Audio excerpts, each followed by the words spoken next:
You're watching Sky News, taking you live to Westminster to hear from Reform UK spokesperson for Home Affairs, Zia Yusuf.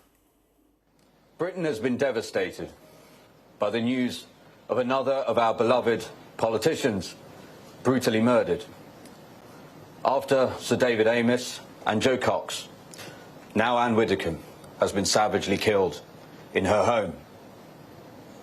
All three died without any protection. This is unacceptable for a country with a £1.2 trillion annual budget. An attack on a politician is an assault on democracy itself.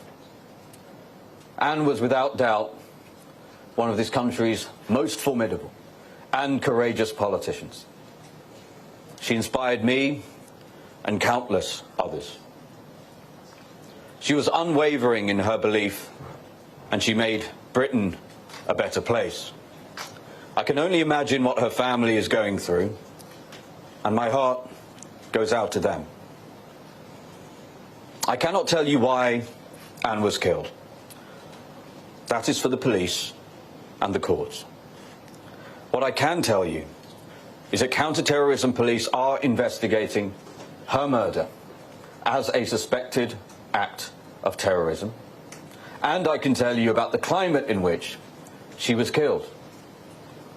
A relentless narrative from politicians and the media that Reform UK is a threat to be urgently stopped. A narrative so relentless it constitutes incitement. And why are we targeted like this?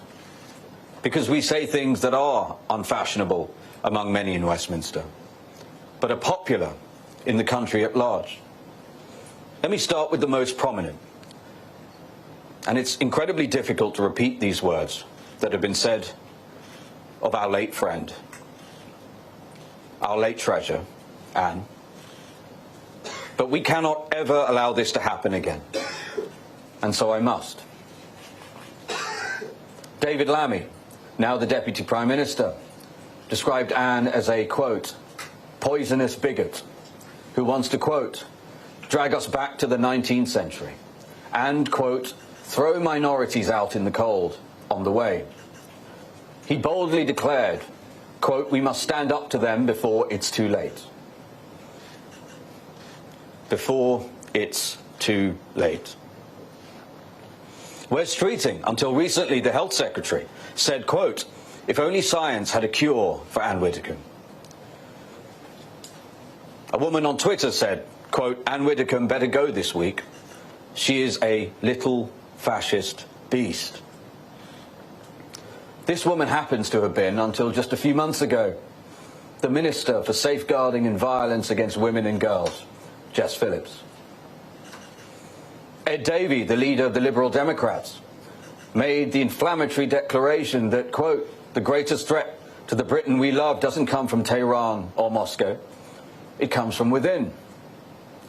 I'm talking about Nigel Farage and Reform. Vladimir Putin has murdered people with poison on British soil. The Iranian regime has attempted multiple terrorist attacks on British soil.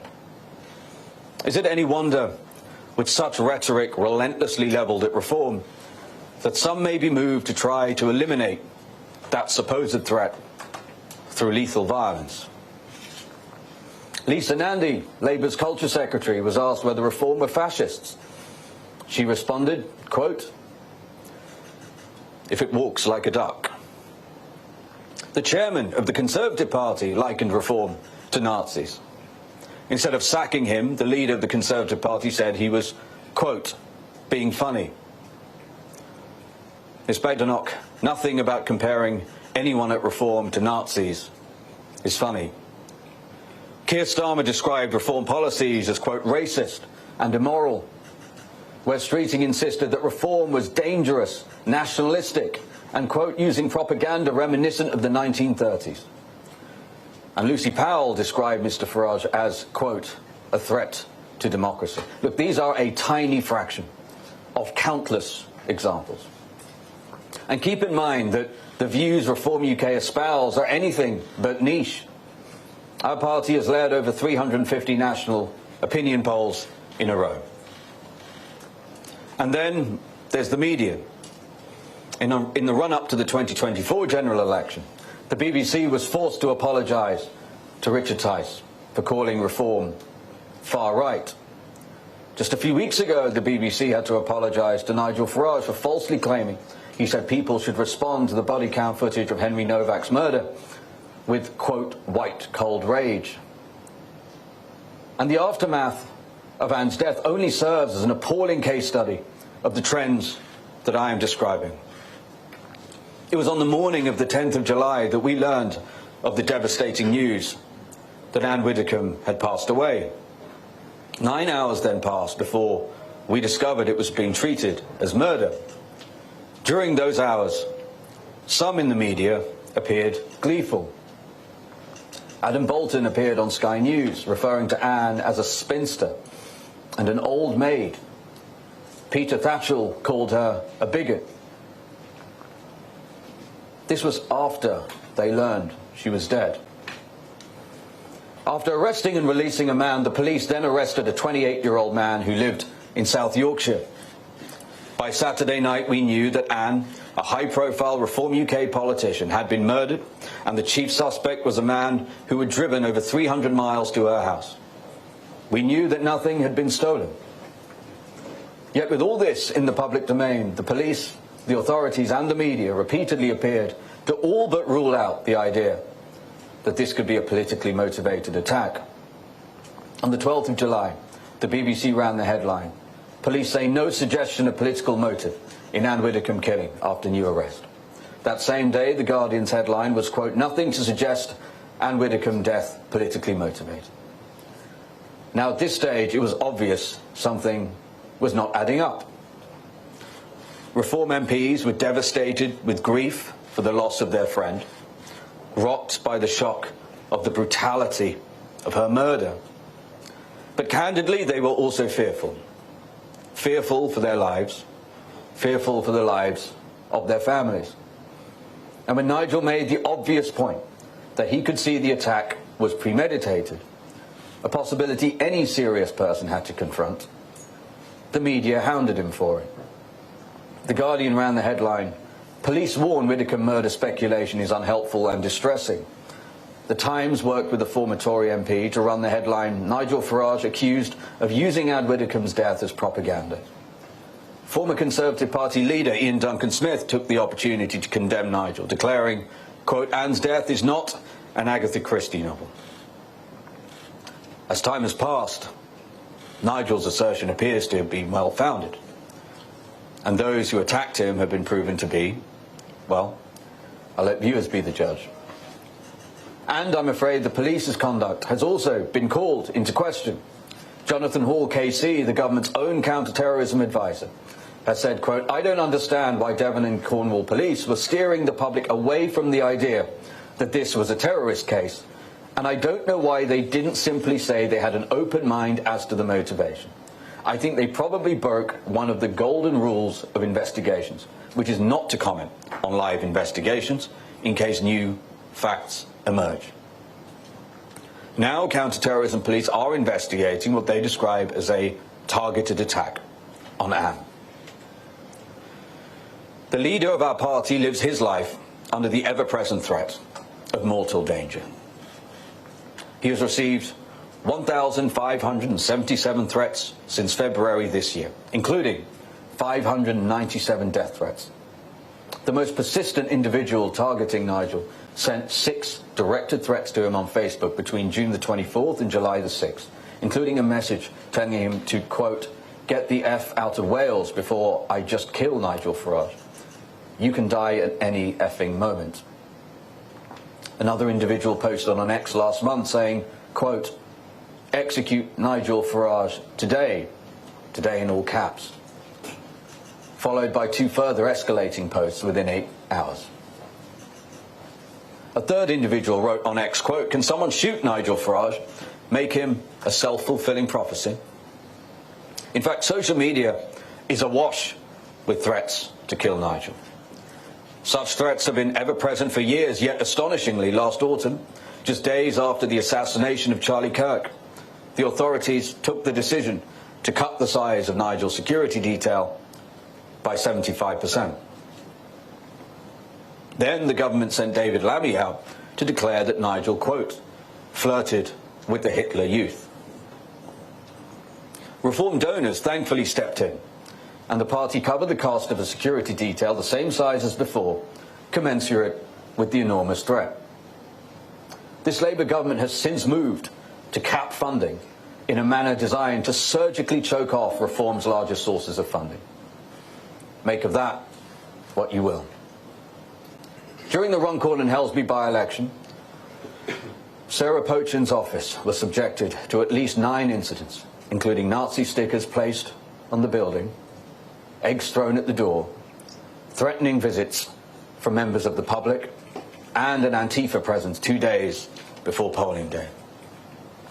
Since her election, multiple specific online threats have been passed to police. The most serious current threat comes from militant transgender activist group Bash Back, that has a published direct action guide explicitly targeting MPs who speak on gender issues. The guide instructs supporters to identify targets and, quote, hit repeatedly until they desist. Hit repeatedly until they desist. Dame Andrea Jenkins, the Reform mayor for Lincolnshire, has received regular death and rape threats. In fact, there are so many it would take an entire press conference to go through them. But one said, quote, I hope your little boy is molested and raped by refugees, and Hamas will come after you. The toll of threats and death threats is severe enough for politicians themselves, but what often really gets to them is the thought of their families being at risk. Whatever the dangers, however unfair, the politician makes the choice to thrust themselves into the public eye. This is not the case for their partners and their children.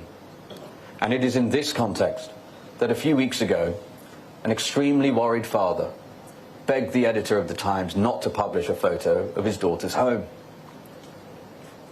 Thanks to modern AI tools, the photo would make locating a home as easy as a Google search for those who sought its location.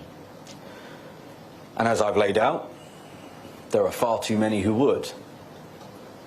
Despite the pleas of this concerned father, the Times published the photo of his daughter's house anyway. The name of that concerned, now devastated father is Nigel Farage. What possible public interest could there be in publishing a photo of Nigel's daughter's home? Days later, as Nigel Farage returned from America, he was met at the airport by a camera crew sent by Sky News. And this came shortly after Nigel's daughter's home had been approached by Sky. The very thing he feared, the very thing he begged the Times to prevent from happening, was coming to pass. His response was a terse exchange with the reporter. And even then, the media and the political class rounded on him. A columnist in The Guardian insisted Mr. Farage was, quote, clearly rattled, and that a man had, quote, exploited race as a populist issue, coded as immigration, was on his, quote, last fling. The Mirror insisted Mr. Farage was, quote, rattled. A Conservative MP insisted he was, quote, rattled. Notice the same word deployed simultaneously across newspapers and parliamentarians. Well, what you saw in that video was indeed unusual for Nigel. He was not his normal, composed self. But that was not a man who was rattled. What you saw in that footage was the righteous anger of a loving father who, having received 597 death threats since February, was worried sick about his daughter, whose safety had been put in jeopardy for no good reason at all by the Times. The fact is this: many politicians and members of the media are effectively stopping the function of democracy by creating an environment of such hostility for reform and making it unpalatably dangerous to air perfectly reasonable views. That needs to end. Those who question Nigel Farage's need for security should stop. Politicians from other parties are perfectly entitled to disagree with our policies, and criticise them. They are, of course, free to criticise us. But they must stop equating us to murderous regimes that butchered tens of millions of people and committed some of the greatest horrors in history. The media should prosecute their role in holding all politicians to account, without stooping to endangering them or their families. And we must now ask ourselves if we wish to be a country which has a functioning democracy. Reform believes in Britain. We believe without a functioning democracy, there is no Britain. Now, for us to have one, politicians must be free to argue their opinions without fear of being murdered for them. Just as Sir David Amess was. Just as Joe Cox was. And now our dear Anne has been killed in her home. Enough is enough. I do not want to see politicians, regardless of party, fearing for their lives for speaking their mind. I do not want to see the hounding of families, the publication of their homes. I do not want to see another politician killed in this country. I do not want to see what happened to Anne happen ever again. This has to stop. I will close by announcing a new reform policy. If Reform win the next general election, as Home Secretary, I will ensure that all members of Parliament, of all parties, are provided with round-the-clock protection. We will also allocate significant new resources to protect former politicians still active in public life. No matter how much I, Nigel, Richard, or anyone else may disagree with your views, if you are an MP, you must be able to air them without fear. An attack on one politician is an assault on our democracy itself. Knowing Anne as I did, I know she would agree. Thank you. Okay, let's move to some questions. The first one comes from Olivia Utley, GB News. Do you think the police is now biased against the Reform Party? And if so, do you think your voters should be able to trust the police? Well, look, I don't have evidence that the police are biased against the Reform Party. I think trust in the police, and this isn't just my opinion, we see this in poll after poll, is worryingly low. I think it's at multi-year, maybe multi-decade lows. And that's a problem because we have a police service in this country that is designed to operate with the consent of the British people.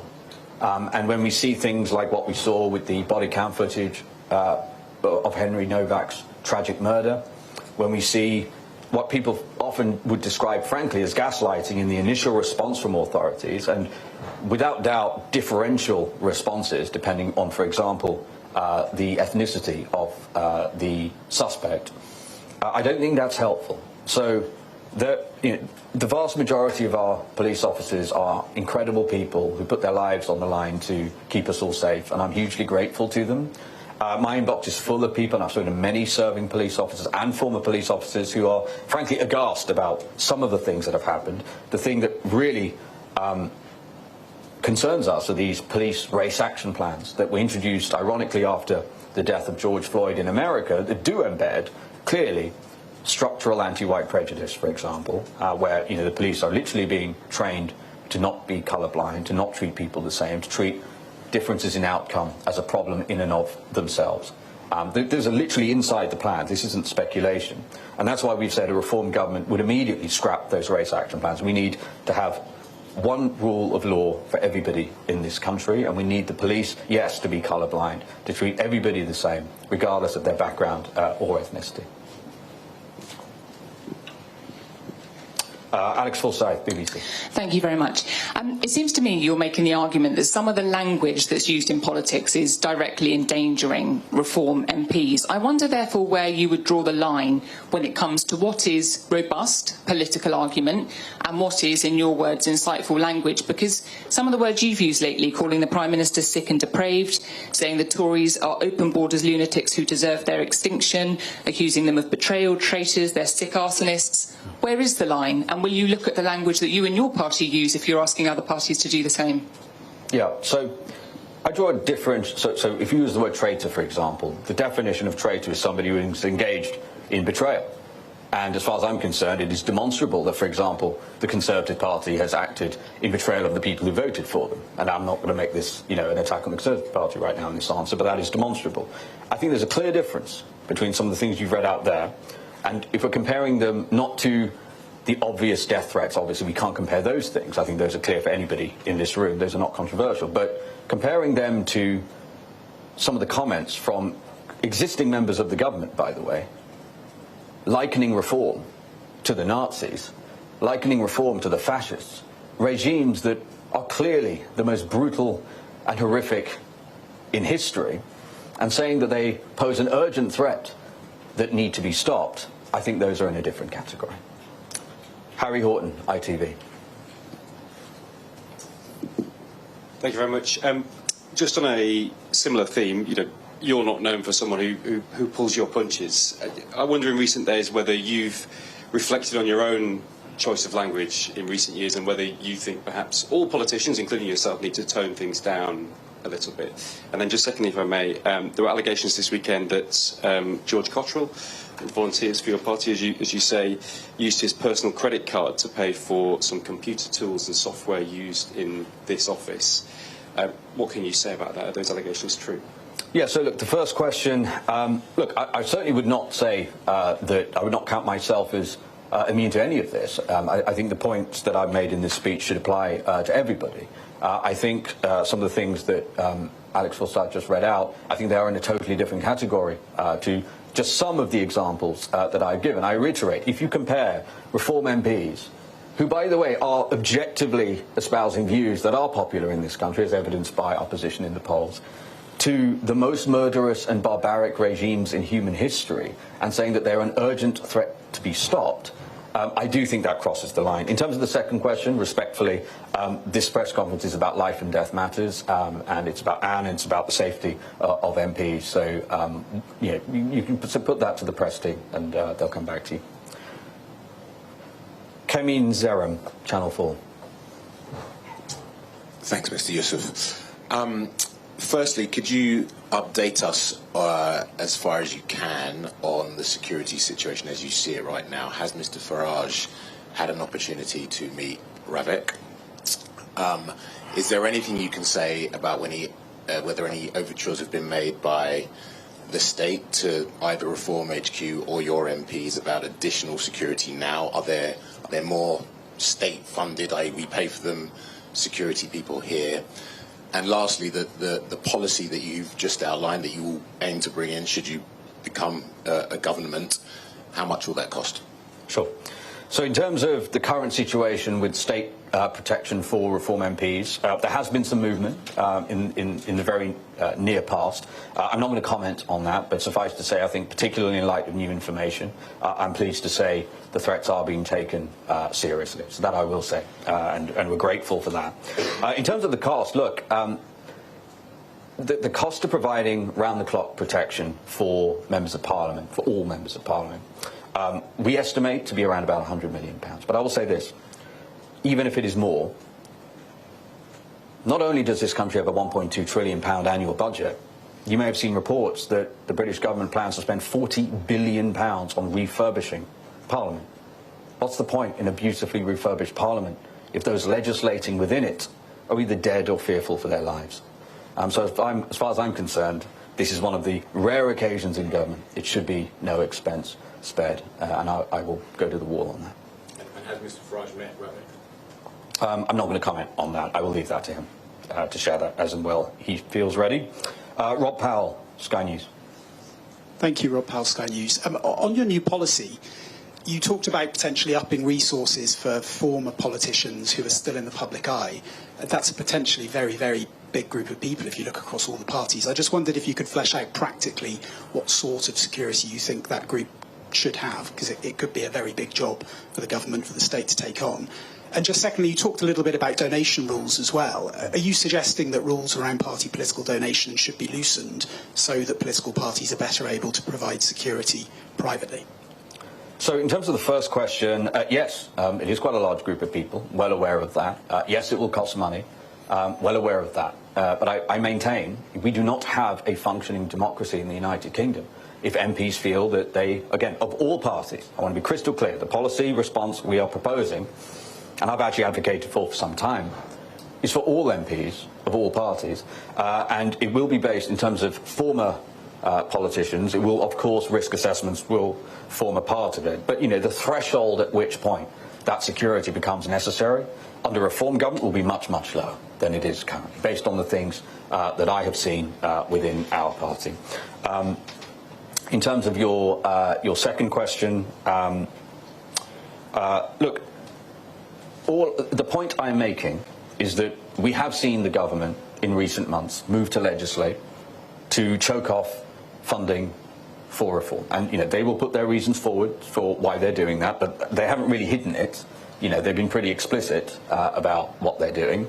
And what I would say is, if you dramatically reduce, as they seem to be intent on doing, dramatically reduce the ability for parties to raise funding, then the ability for that party to step in and provide security for its personnel is severely limited.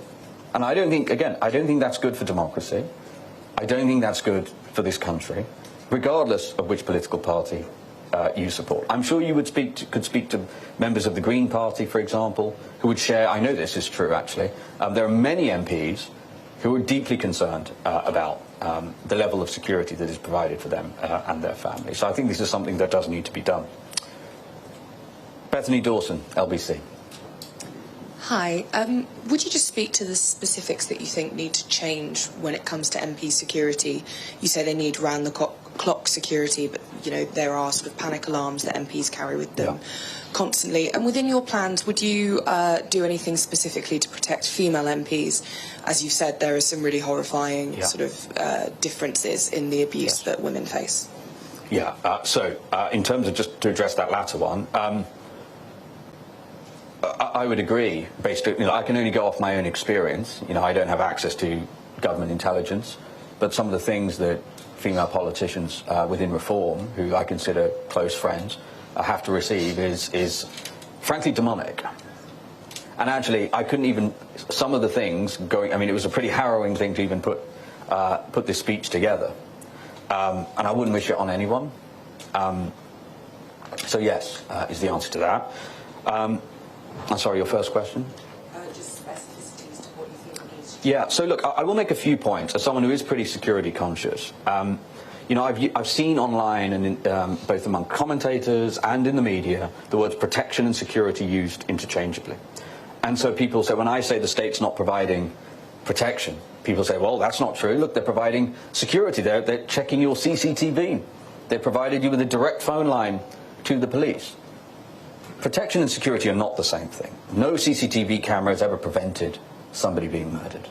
All the CCTV camera does is record crime.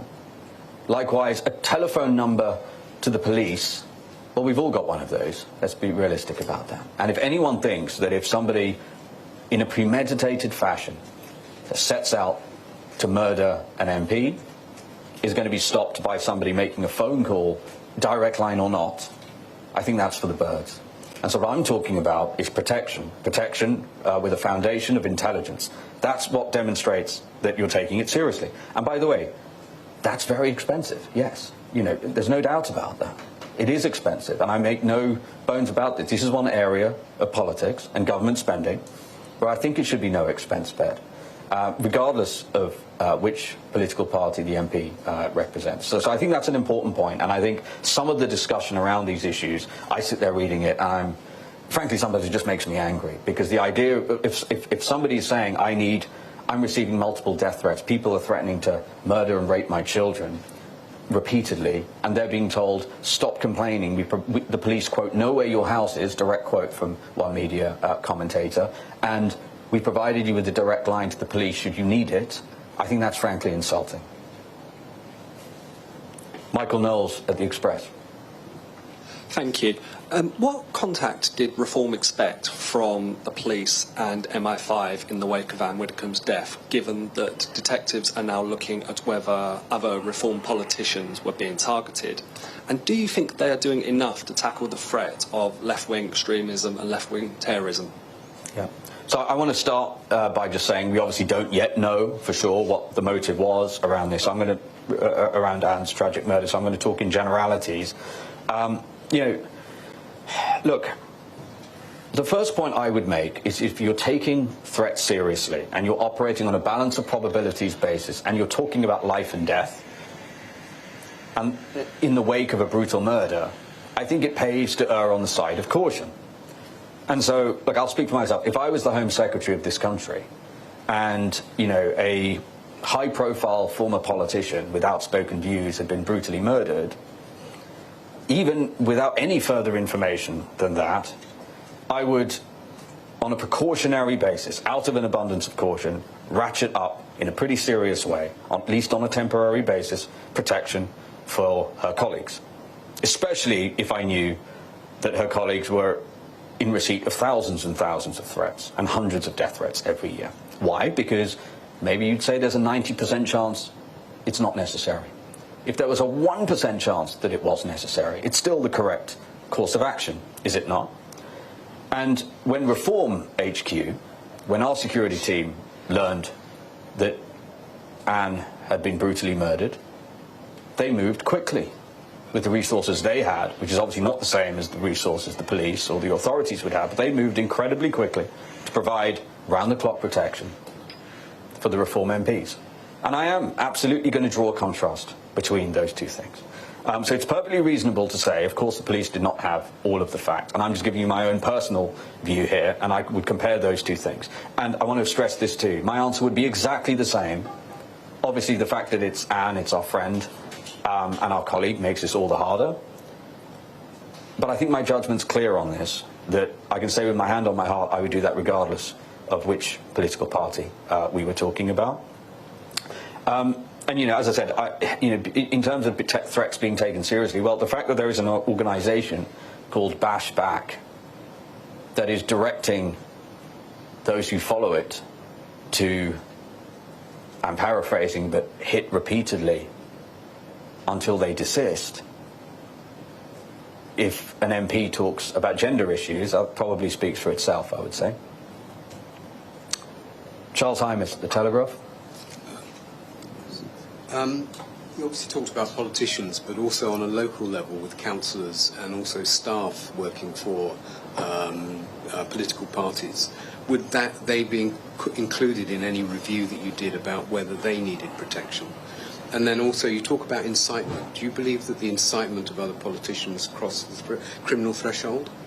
And thirdly, have you yourself, if you want to share, had any threats? So I don't want to discuss my own situation. In terms of councillors, look, of course there are threats to councillors. And again, just to be clear, not just Reform councillors. But again, I have asymmetric information on that because I'm part of Reform. But of course they face threats. Our activists. One of the things that kept me awake at night when I was chairman of this party was the threats that activists face. I mean, people being chased down the street with an axe. With an axe. For knocking on the door with a Reform leaflet. So the threat is real. We will be looking at all of those things. Look, we've got to start somewhere, and we are starting from a point. I think, you know, the fact that you are asking me that question, which is a great question to ask, but then we have to ask ourselves why even serving members of Parliament lack, in our view, anything like the security that they need. Christian Calgi, Daily Mail. You've listed a number of very harsh statements by politicians in other parties who made various comments about both Anne and Reform, David Lammy, Wes Streeting, Jess Phillips, Ed Davey, Lisa Nandy, Kevin Hollinrake, to name a few. Can you just clarify, do you really see them as having incited the death of Anne Widdecombe? And you've also cited some appalling tweets calling for the murder and violence against your politicians. Do you want to see social media bosses take action? And if so, how do you balance those potential crackdowns with your wider pro-free speech narrative? Yeah. So firstly, on the free speech point, nothing about what we're advocating for right now is about censorship. Okay. So this is not about trying to clamp down on free speech. What I will say with regards to social media, again, something I take personally, you know, I go onto some of these platforms and in my feed I am seeing threats to kill the leader of our party and my friend. And I'm seeing them repeatedly. And I'm seeing these accounts not taken down. Now, obviously, a threat to kill is against the law. You don't need any new legislation to do that. And whether that's somebody shouting that in the street or on social media, it's exactly the same. And so I would say, if there are threats to kill a politician of any stripe, then I think that does need to be taken seriously. But what I'm not doing here is advocating for more censorship. In terms of do I think that those senior politicians or government ministers or indeed the Prime Minister incited murder in terms of a criminal threshold? No, that's not the argument that I'm making. But what I am saying is... Zia Yusuf there, the Home Affairs spokesperson for Reform UK, laying out some of the concerns that the party has, some of the concerns that politicians across the parliamentary spectrum have regarding security following, as he cited, of course, the deaths of Joe Cox, David Amos, murdered whilst they were serving MPs, and the suspected murder of Anne Widdecombe, a former Conservative minister and Reform spokesperson. He talked about the fact that if Reform UK was to win an election, that all members of Parliament would get, according to him, round-the-clock protection, and that former politicians still operating within public life would also have protection to them too. Questions there from the press about council level as well. There was kind of talk around those subjects, and criticism as well from Zia Yusuf for some of the phraseology that had been used by politicians across the political spectrum, and some questions posed to him about some of the phraseology he has used as well at times. And he said that there was a contrast between some of the challenges and some of the phrases that are being used to describe the Reform Party compared to what he had said himself as well. Referencing also some of the prior events of previous weeks regarding interactions between Sky News and Reform, and just in response to those comments that were made, Sky News had previously said that they had not been at the property linked to Nigel Farage at 7:41 a.m, as had been acknowledged and was shown from the footage from 10:19. Sky News was outside a property where Mr Farage was registered to vote at the last election. Sky News going on to say that it did not interact with Mr Farage's daughter. On a single occasion, we approached the property without a camera operator, identified ourselves as Sky News, and the adult occupant chose not to engage. Going on to say, we are seeking to contact Mr Farage to ask questions about the gift he'd accepted from Mr Cottrell. This is a well-established and routine journalistic practice when reporting on matters of legitimate public interest. So press conference there, and just following saying that the footage demonstrated that Sky News did not hound or pursue Mr Farage's daughter, and at no stage did we seek to speak to anyone other than Mr Farage in connection with this story. Let's bring you more of the comments from Zia Yusuf. Well, we do need to spend money, yes, and I do not want to see another politician, regardless of party, or former politician, murdered. Nina Lloyd, Press Association. Thanks. Nigel Farage said he was given the $5 million from Christopher Harborne to pay for his security for the rest of his life. Are you saying that's not enough? And if so, you've just said you estimate round-the-clock security for all MPs would cost $100 million, but there are 650 MPs, so can you just talk us through the maths? Wouldn't you be looking at a cost of upwards of $3 billion, or with in the level of security? No, look, our press team, we're going to put something out with some of the costings in there. We can go in there. I will say this, though. I will say this. You know, even if you're right and the cost is materially more, it is still important that we do this, because the counter-argument to that is it is an acceptable risk that something like what happened to poor Anne happens again. Right, and I will go to the wall on that point. We do not have a democracy if our MPs are fearful for their lives or feel like they cannot talk about some of the most urgent issues in this country. And sorry, your first question was? Sorry, $5 million. Oh, so the gift that Nigel received to pay for his security came before, as you know, he was leader of Reform, before he was an MP, before he was even considering becoming an MP. And the purpose of that money was so that Nigel had enough money to not worry about security for the rest of his life. Subsequently, of course, he did run to become an MP. Thankfully, he is an MP. Or, well, he's obviously he's fighting a by-election now, but became an MP. And, just as importantly, he's the leader of Reform UK. And he's in receipt of an extraordinary number of threats. I cannot stand here and say I know he's the most threatened man in Briggs. I don't have access to that intelligence. What I will say is based on what I've seen of Nigel. And by the way, those numbers I gave you are since February this year. That 1,577 threats, 597 death threats is since February this year. And so it is appropriate, of course, for Reform to pay for security while he has that role. I know I and millions of other people in this country hope Nigel lives a long and healthy life long after he is not leader of Reform UK. And that's when, of course, that money will become really important. Kate Devlin, The Independent. Thank you. You've said that your policy would be based on a threat assessment. Can I ask who you would get to do that?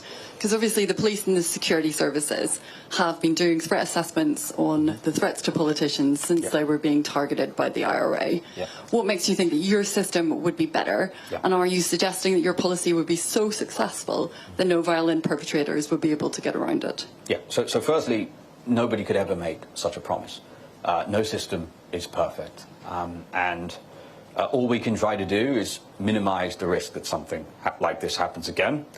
Look, in terms of the threat assessments, it's not just whether there's a threat assessment, it is at what the threshold is at which point you deploy resources.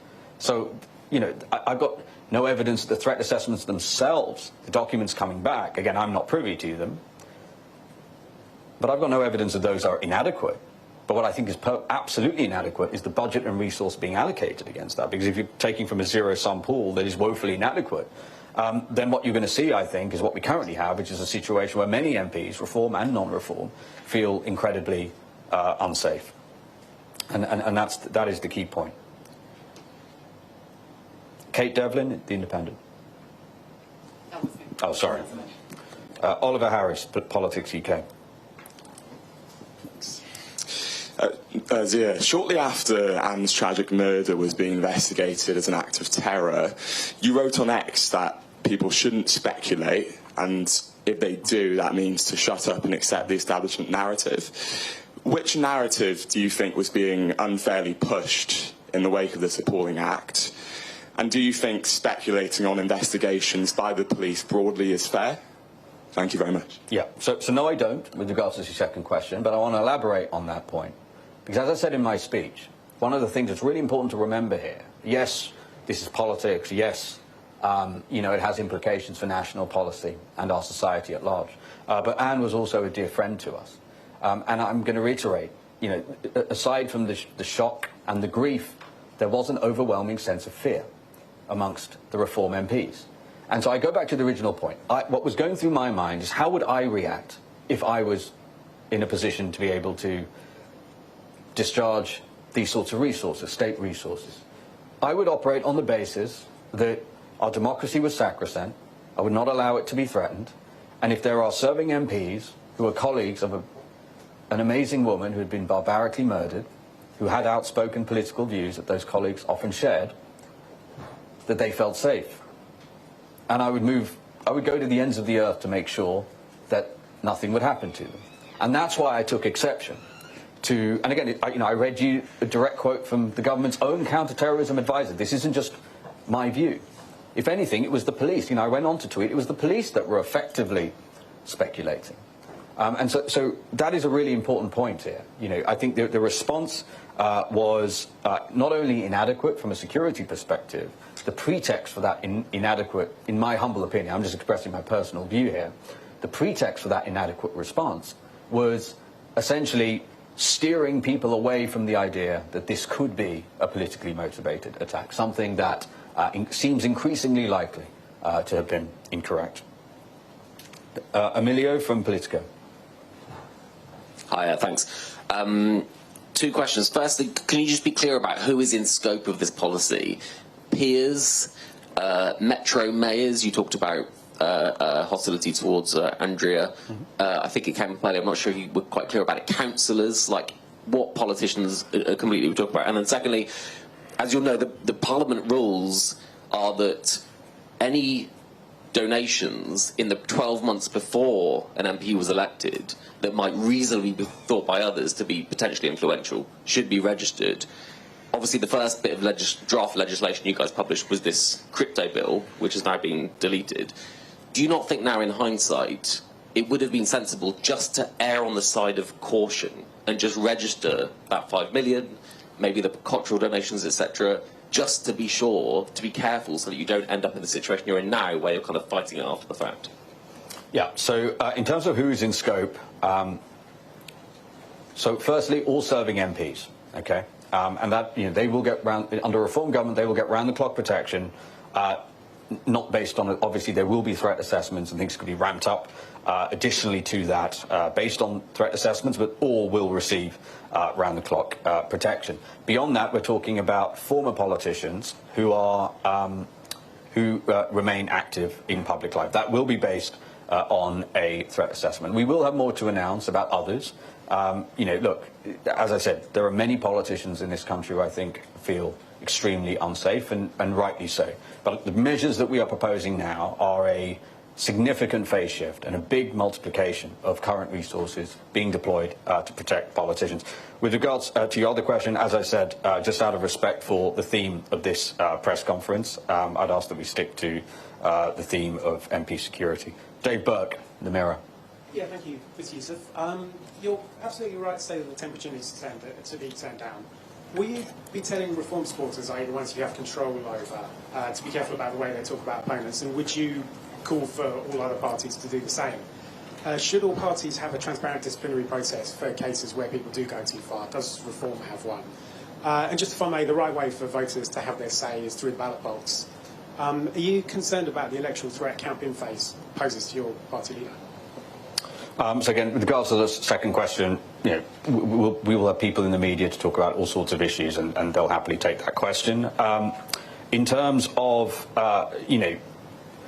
politicians, regardless of seniority and crossing the line, I can only talk advisedly about our own process. We do have a disciplinary process. That disciplinary committee discharges its duties on a regular basis. I do think people can cross the line there, and we do everything we can to encourage reform people to do that. Again, I would draw a distinction between somebody who's working in a branch, for example, and somebody who is the Deputy Prime Minister, for example. So when David Lammy, to use him as an example again, says that Nigel, quote, flirted with the Hitler Youth just days after the government cut his security by 75%, you can understand why a lot of reform people take great exception to that, not least because of the size of David Lammy's soapbox. The number of views and eyeballs that witness that is absolutely enormous. And that brings us to the end of the questions. Thank you very much for coming, everyone. Home Affairs spokesperson for Reform UK there, Zia Yusuf, giving that press conference in Westminster, focusing on MP security and safety, the safety and security of former politicians working in public life and politicians across the spectrum, from councillors through to the House of Lords. He said that there had been 1,577 threats directed towards Nigel Farage since February of this year, 597 death threats. And he said that if Reform UK was to win the next election, they would ensure that all members of Parliament got round-the-clock protection. Criticism of other members of the political spectrum for comments that they had made, challenges from the press over some of the phraseology and terms of language that Zia Yusuf himself had made, although he sought to create a gap between some of the commentary that had been used against reform and some of the phrasing he had used. And he also referenced at the very beginning of that conference the murders of Joe Cox and David Amos and the investigation around the death of Anne Widdecombe, the alleged murder of Anne Widdecombe, and the detention on suspicion of terrorism offences of that 28-year-old who has been rearrested on suspicion of those offences. Also referencing the by-election that's taking place in Clacton. Let's just show you the full list of candidates who are standing. This is page 1. This is page 2. And last but not least, page 3.